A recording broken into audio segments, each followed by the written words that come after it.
Pak Endro.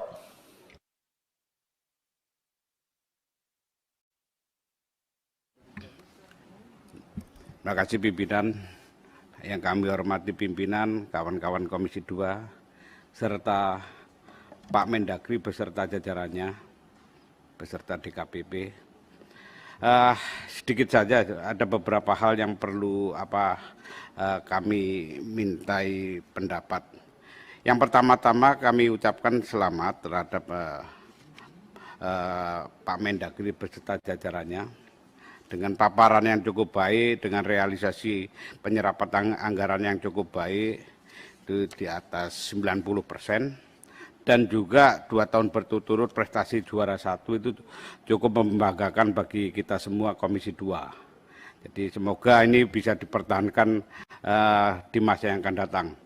Ada beberapa hal yang sebenarnya kaitannya dengan tadi outcome, kita juga kaitannya kalau penyerapan anggaran sudah tidak masalah, kita bicara masalah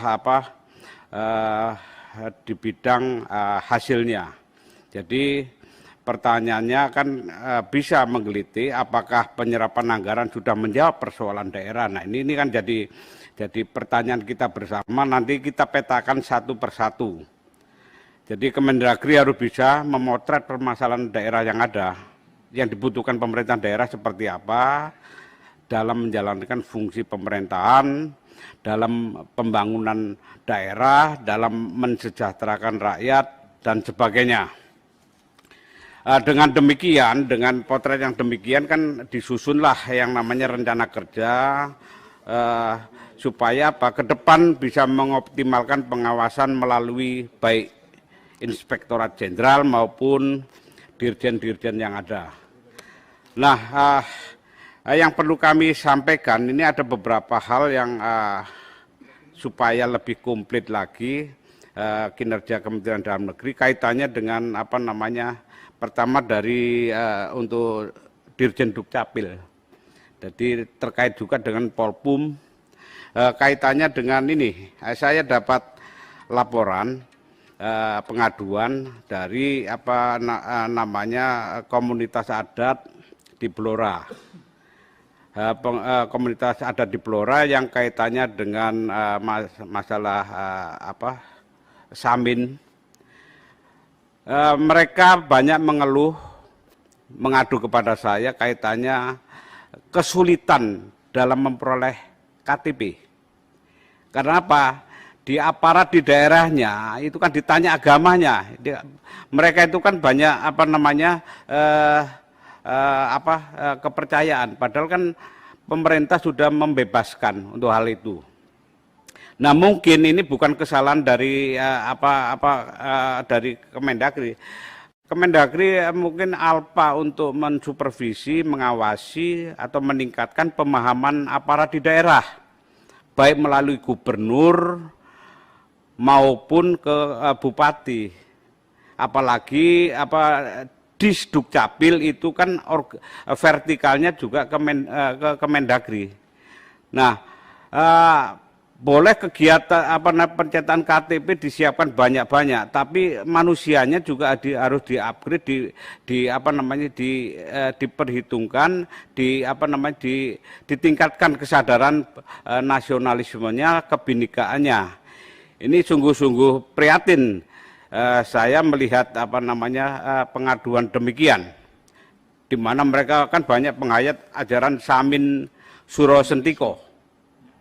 Nah, ini saya minta Menteri Dalam Negeri dan jajarannya, khususnya Dirjen Dukcapil, juga mensupervisi, mengawasi semacam ini, termasuk Dirjen Polpum juga. Kaitannya ini masalah-masalah sosial politik. Yang berikutnya kaitannya dengan pengawasan kinerja di daerah. Kemendagri ini suatu institusi lembaga negara yang betul-betul strategis. Maju mundurnya suatu negara diukur dari Kemendagri juga, dari Kementerian Dalam Negeri. Kaitannya juga pemerintahan daerah tentunya yang dia melakukan kegiatan ekonomi pembangunan. Nah, pelayanan publik di sana, masyarakat, rakyat juga di daerah. Nah, ini juga perlu Kemendagri melakukan pengawasan cukup ketat terhadap kepanjangan tangannya itu gubernur, termasuk di daerah yang lebih kecil lagi adalah kabupaten, bupati atau wali kota.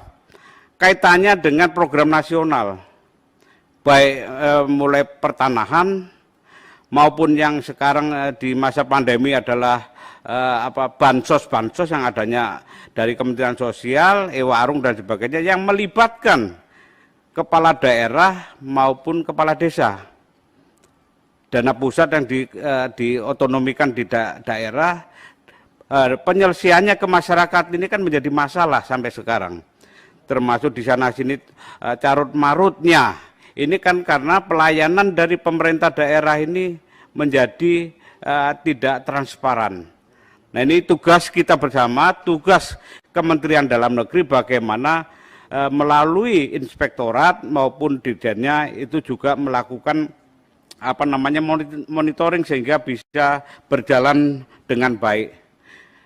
Yang berikutnya kaitan juga peningkatan sumber daya manusia di daerah, baik DPRD maupun eksekutifnya, terutama dalam penyerapan anggaran, pembangunan di daerah, maupun yang sekarang menjadi tren adalah bagaimana pemerintah daerah melakukan pembangunan dengan mengambil hutang di Kementerian Keuangan. Ini tanpa pengawasan, penguatan dari DPRD daerah, ini menjadi malapetaka di kemudian hari. Pengawasan yang lemah, kemampuan sumber daya manusianya yang tidak setara dengan eksekutif sehingga kan susah. Padahal DPRD juga bagian dari tanggung jawab dari Kementerian Dalam Negeri. Cukup. Itu jadi kaitannya dengan Undang-Undang HK Perimbangan Keuangan Daerah juga dugi.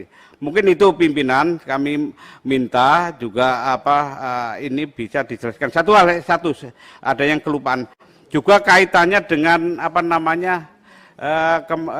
pembangunan rumah ibadah. Pembangunan rumah ibadah ini ada beberapa yang melapor kepada saya mendapat kesulitan untuk membangun izinnya di daerah. Nah, tolong ini juga Kementerian Dalam Negeri juga harus bagaimana memberi penyadaran berbangsa dan bernegara bahwa kita itu negara Pancasila.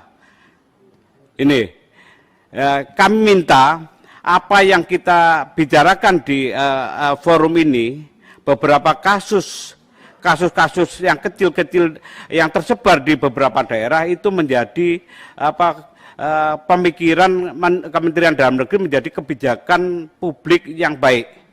Itu dianggap aja sebagai proses metode induktif terhadap persoalan-persoalan yang ada menjadi kebijakan nasional.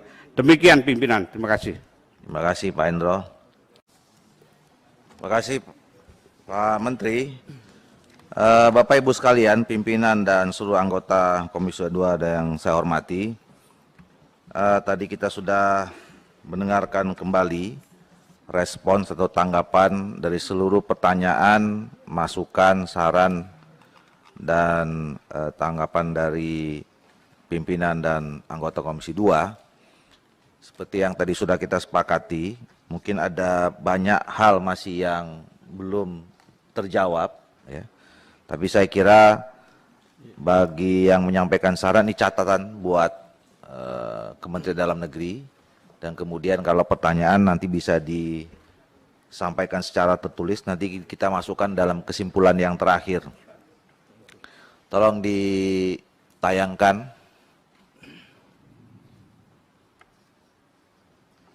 Jadi Bapak Ibu sekalian, karena agenda kita pada hari ini adalah mendengarkan ya evaluasi program dan penggunaan anggaran. Karena hari ini kita mengundang 3 kementerian dan lembaga, jadi poin nomor 1, 2, 3 itu sama. Cuma bedanya angkanya saja. Jadi saya akan baca poin nomor 1, kalau kita sepakat, berarti nomor 2 dan 3 kita sepakati. Karena angkanya itu semua sudah kita pegang masing-masing. Gitu. Nomor 1, Komisi 2 DPR RI dapat menerima hasil pelaksanaan program dan anggaran tahun 2021 yang disampaikan oleh Kementerian Dalam Negeri dengan tingkat penyerapan anggaran per 31 Desember 2021 sebesar 2.909 miliar 33.451.195 rupiah dari pagu alokasi anggaran sebesar 2.934 miliar 557.569.000 rupiah atau sekitar 99,13%. Bisa kita setuju Pak ya? Oke, berarti nomor 2 dan nomor 3 kita sesuaikan dengan angka yang sudah kita miliki. Ya, setuju. Poin 4.